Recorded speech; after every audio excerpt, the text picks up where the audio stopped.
দুই দিনের সরকারি সফরে শনিবার ঢাকায় আসেন পাকিস্তানের উপপ্রধানমন্ত্রী ও পররাষ্ট্রমন্ত্রী মোহাম্মদ ইসহাকদার। প্রধান উপদেষ্টা বিএনপি চেয়ারপারসন জামায়াত আমির সহ বিভিন্ন রাজনৈতিক দলের প্রতিনিধিদের সঙ্গে করেন সাক্ষাৎ। পররাষ্ট্র উপদেষ্টার সঙ্গে বৈঠক শেষে দুই দেশের সরকারি ও কূটনৈতিক পাসপোর্টধারীদের ভিসা বিলোপে একটি চুক্তিসহ সই হয় ৫টি সমঝোতা স্মারকে।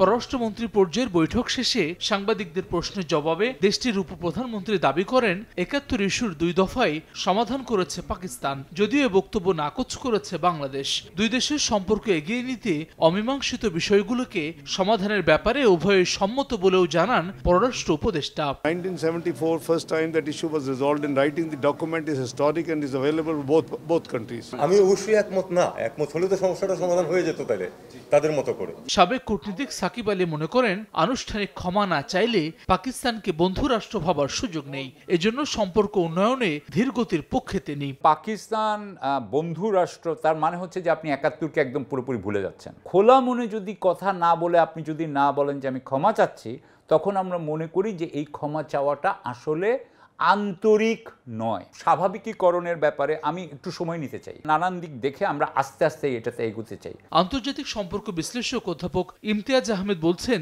অনানুষ্ঠানিক ক্ষমা প্রার্থনায় বৈরিতা কাটবে না। ৭১ ইস্যু সমাধানে বাংলাদেশের স্বীকৃতি মুখ্য। সংসদের রেজলিউশনের মাধ্যমে পাকিস্তানকে রাষ্ট্রীয়ভাবে ক্ষমা চাওয়ার পরামর্শ তার। বাংলাদেশ যখন বলবে সমাধান হয়েছে তখনই কিন্তু সমাধান। ইনফর্মালি তারা একাধিকবার হয়তো বলেছে, কিন্তু এটা একটা অফিসিয়াল একটা প্রসেস আছে।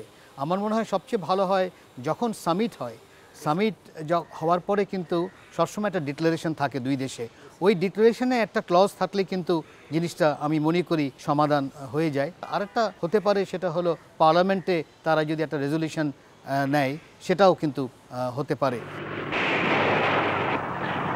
দুই বিশেষজ্ঞ মনে করেন ৭১ ইস্যু সমাধান না করে ফলপ্রসূ সম্পর্ক উন্নয়ন সম্ভব নয়। এক্ষেত্রে বিহারীদের প্রত্যাবাসন, রাষ্ট্রীয় সম্পদ ফিরিয়ে দেওয়ার মতো বিষয়ও থাকতে হবে আলোচনার টেবিলে। তবে বাণিজ্য কতটা উন্মুক্ত হবে তা নির্ভর করবে ব্যবসায়ীদের আগ্রহের উপর।